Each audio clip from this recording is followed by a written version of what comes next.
Welcome to Die Trying. Crack Kills Screen. I'm Patty Norton. I'm Michael Hand. And today we're going to be replacing broken screens. Broken screens. Broken screens. Hey. And microwaves. Microwaves. Well, actually, so this thing right here is an eye opener. What you're holding right there is an iPad 2, which much like a number of, I want to say the Samsung 5, the Motorola Moto G, which ironically has a broken screen also, uses glue to hold the screen down onto the phone. Now, if you're lucky, you've got like a newer iPhone 5 or 5S, it's a couple of screws, and it's easy by comparison. No, this is the lucky one because this smells delicious. It does smell delicious. Get an iPad 2 and then break it so you can fix it with this. Should we start opening? Yeah. Hey, really good idea before you start prying off your old screen is to get some tape and tape over the glass. That'll help keep the shards and fragments in one place that is not your face or fingertips. I'm not guaranteeing you won't have any bits of glass flying up, so putting on safety goggles is a really good idea for this project. One of the nice things about the iPad devices is that the crew over at iFixit have really detailed instructions on how to do just about everything, including, in this case, replacing the front panel, and they do that for lots of devices. For example, other cell phones, and they're even trying to put together things like how to repair your washing machine and stuff. So in this case, we're gonna put this thing you're looking at right here. The tube is an eye opener. You heat it for 2 or 3 minutes in the microwave, and you let it sit for 90 seconds on your screen, and that's how it softens the glue. So according to the crew at iFixit, we should be able to find a flaw, a gap in the adhesive ring in the upper right corner of the iPad, about 5 centimeters down. Something's happening. I don't know if it's a good thing, but it's happening.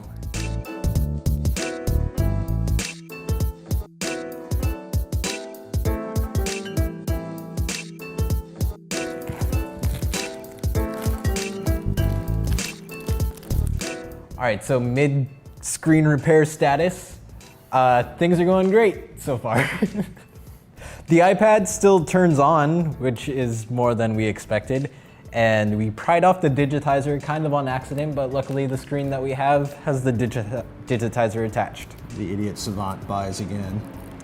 But the cool thing is right now, the old one's still attached, so we can still control things. All right, so we're gonna keep peeling off all these bits and hopefully Eventually, someday we'll be done. make things work. I don't know. So there's 4 screws to loosen up the LCD.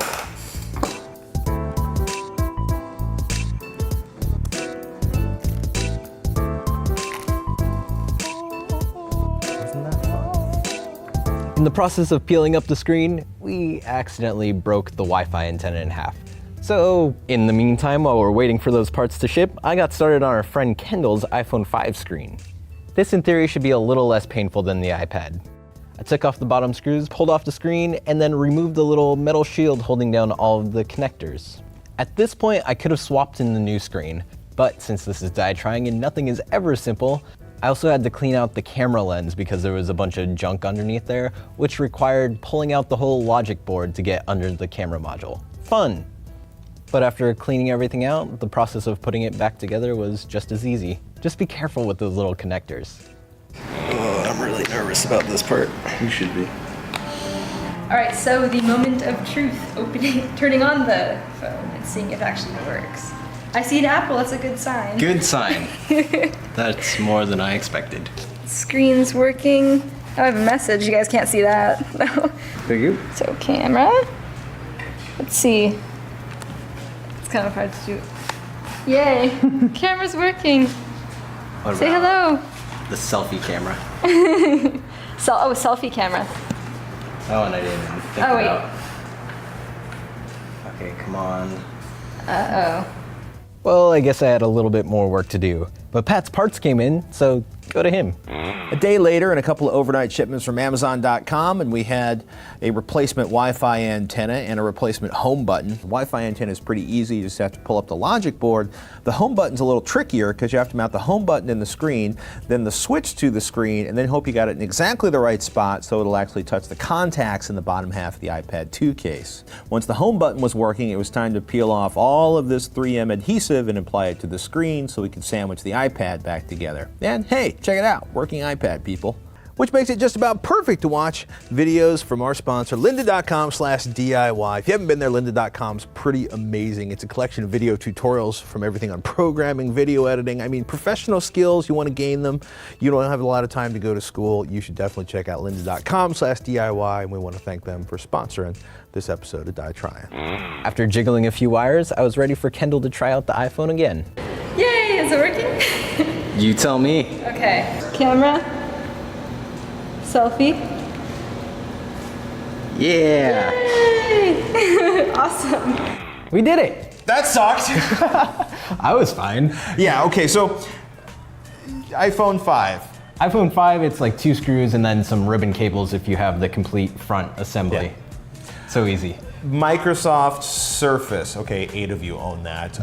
iPad 2s, many of the iPads, a bunch of Samsung devices, Motorola, Moto X, Moto G, all have glue on screens. And the glue was a nightmare, right? Because you have to heat the glue, remove the screen. In the process of removing the screen, we tore off the Wi-Fi antenna and broke the home button. We also removed some of the extra bit of trim, so you know, I'm gonna have to like sort of silicone that down on. Glue-on screens suck. You know, in 2020 hindsight, I'd have spent $100 to replace this screen in a heartbeat. Have somebody Someone else do it. What he said. Yeah. Before you actually invest in getting a new screen, check out what goes into it. Because maybe it'll be fine, or maybe it'll be that iPad.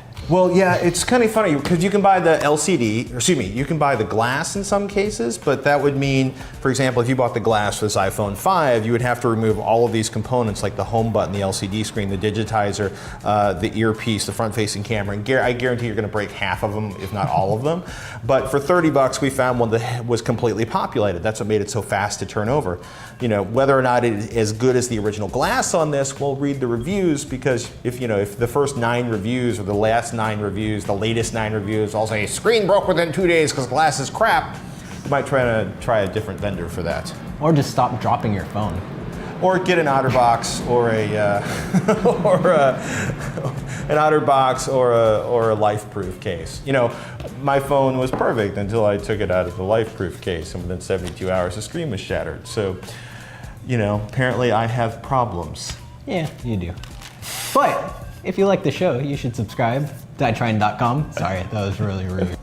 Find out what other problems I might have. YouTube.com/DieTrying, @DieTrying if you want to tweet. But if you want an extended email relationship with Michael, you should email. DieTrying@revision3.com. I'm not going to commit to that, but I might respond. Yeah, it's just a ring. I'll read it for sure. Man has trouble with commitment. Oh my goodness. You though, commit to us. DieTrying or YouTube.com/DieTrying. I'm Patrick Norton. I'm Michael Hand. We'll see you next week. That was really weird.